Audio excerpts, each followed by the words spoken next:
Hey there, guys. Welcome to another action figure review video. But today we're going to try something different. I have a little concept that I've been coming up with, and it's called the 10-minute gauntlet. Now, I have a box down here with some action figures that, while not to take anything away from them, I really can't find a way to dedicate an entire review like how I usually plan these reviews out for them. So guess what? I'm gonna try to go through this box as quick as possible in the span of 10 minutes. That's my limit. So even if I'm in the middle of the review, I'm gonna have to wrap it up if I'm reaching that 10-minute mark. And yeah, so I hope this concept works.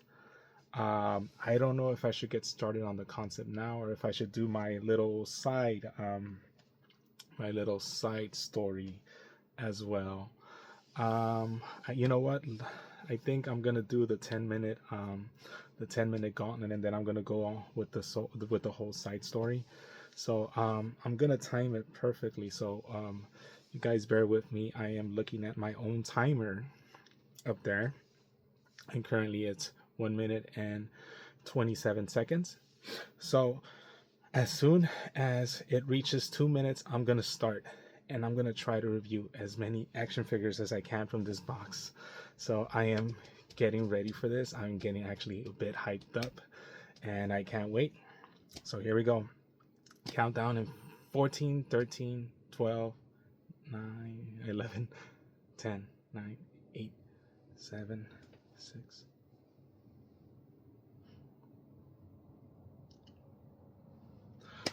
Alrighty then, we're gonna look at this Super Mario Brothers by Jakks Pacific, Boo, also known as Boo Hoo, and packaging on this is really standard. It's on obviously on a J hook. You could see other figures in the line right there. Boo, these shy spirits inhabit Mario's world and have been known to vanish or freeze when met face to face. They usually appear in groups and fly in formation. Alright, so I wish I could do more. I wish I could read it in Spanish, but we need to get through this real quick. And thankfully this figure has just a little bit of articulation. Can't close the mouth at all. Can't move the tongue. There is movement in the arms, just kind of like a little ball peg on the arms. And that's about it for articulation points. Sculpt wise though, paint wise, it looks pretty good. Comes with a little coin. Let's see if I can read the Spanish thing. Estos tímidos fantasmas habitan en el mundo de Mario y son conocidos por desaparecer o quedar inmóviles al encontrarlos cara a cara. Suelen ir en grupo y volar en formación. So that's pretty much it. I'm gonna give this guy, since limited articulation, but guess what? Oh, no, not even the tail moves. Limited articulation for the price point. Might not be worth it, but hey, look, it looks cool. I like the sculpting. There is some depth to the mouth, the paint job on the mouth. Let's give this guy a 6 out of 10. Moving on. So we're gonna look at the classic Marvel, comic line. I guess they call this the comic line, Marvel Legends series comic line. Ultimate Iron Man. I am a big fan of the Ultimate series, and this Ultimate Iron Man in particular is a great character. He's one of the, you know what? He's one of the more characters that's not that different from his regular Marvel counterpart. I wish I could give you guys a synopsis of what the Ultimate Marvel thing was, but I guess you could look at it as like kind of like a early 2000s reboot of Marvel. They were trying to like readapt some of the classic stories in a modern setting, and it mostly worked for Ultimate Spider-Man and Ultimate X-Men. Results varied when it came to like other Marvel characters, I will say. I, however, am actually a big fan of the Ultimates, which is their version of the Avengers. And guess what? If there wasn't an Ultimate universe and an Ultimate Nick Fury, we would never have Sam Jackson play Nick Fury in the Marvel MCU. Matter of fact, a lot of the early MCU took inspiration from the Ultimate Universe. No matter how much Marvel tries to like kind of backpedal and try to like block that off, there wouldn't be an MCU without the Ultimate Universe. And it is highly recommended that you guys check these books out, because they are a product of the time of the early 2000s. But guess what? I highly recommend them, especially Ultimate Spider-Man, Ultimate X-Men, even Ultimate Fantastic Four. Ultimate Fantastic Four is fantastic, of course. And Ultimates 1 and 2. I wouldn't read anything past Ultimate. Starting with Ultimate 3, I wouldn't read anything past that. Of course, here's the iconic Ultimate Iron Man #1 cover. Ultimate Iron Man as a comic book, it's one of the misses, to be honest. Not so much a hit, but anyways. But him in Ultimate storyline actually works. One notable thing about him is that I think, whereas in the regular MCU he is full on Italian, I think he is actually Hispanic Italian in the Ultimate Universe. I think that was a way of modernizing him, and hey, I think that's something that works for me, you know. And of course, this figure, Ultimate Iron Man, this isn't the first time that they've actually made an Ultimate Iron Man figure. I'm going over my words. They had previously made them, Hasbro had previously made them in an earlier Marvel Legends line when they had acquired the rights from Toy Biz. That figure, not really that good, except for that vac metal paint job. I actually am a fan of vac metal. I know it's not everyone's cup of tea, but it is my cup of tea. Articulation on this Ultimate Iron Man though is pretty legit, I will say. He does not he has a torso cut but no waist cut. Obviously I always check for the waist cuts, but he does have kind of a similar articulation to, like, I would say like a Spider-Man figure. Doesn't stretch out as much. Bicep cut, double jointed elbows, double jointed knees. Not that good articulation. It kind of gets in the way right here on his foot. And I was expecting this to move, but it doesn't.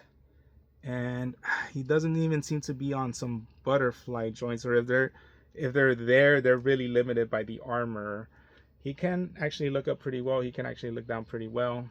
And I don't know. I would say, had they given him the early Hasbro paint job, he would look really, really excellent. But as of right now, I can't really give him that much good of a review. Articulation is even okay. I don't even think I could call them pinless, because they actually put like bolts where like the pin should have gone. I thought that was a pretty smart thing to do, but then again, that was a way to cut corners, I guess, on their behalf. Figure's okay. Comic book is all right as well. I wish he would have came with more accessories. He just came with like open palms for like his repulsor blast, closed fist, kind of like object holding hands, and of course closed hands right here. And yeah, we're gonna give this guy we're gonna give him a 7 out of 10. We're gonna give him a 7 out of 10. All right, moving on. We're gonna get another figure from the retro line, and this is Rom Space Knight. And I'm gonna be honest with you guys, I really don't know much about this character. In the back it says, in Rom #1, the Space Knight Rom tracks the vile dire wraiths across the cosmos, arriving on Earth to continue his pledge to defeat them. I'm gonna be honest with you guys, I do not know anything about this character. I know probably I have friends and family members, like my nephews, that probably know more about this character than I do, but I really have zero idea what this guy is. But I have heard good things about the figure, so this is one of those rare times in which I've gotten a figure because I've heard of how excellent the figure actually is. And yeah, so we're gonna do that. We're gonna get him out of the packaging right off the bat. Wow, this guy is huge. You could tell he is substantially bigger than your standard Marvel 6-inch action figure. So they actually went for like authenticity right here with him. And you could double jointed, and he is completely pinless. That's one thing that sticks on in my mind. He is completely pinless.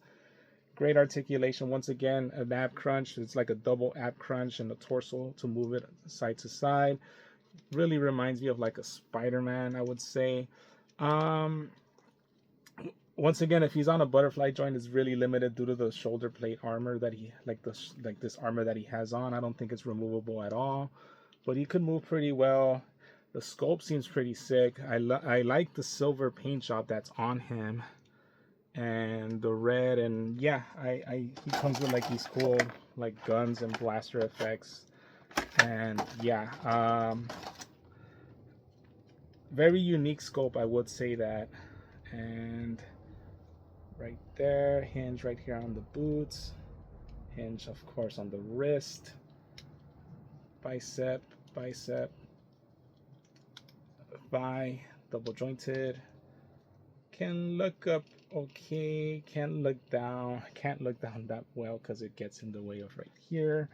And his comic book is right here, ROM Space Knight #1. I actually do like this concept of them making characters that we've been asking for, like Banshee in like this uniform, and just releasing them as these single carded figures. I'm actually a big fan of that.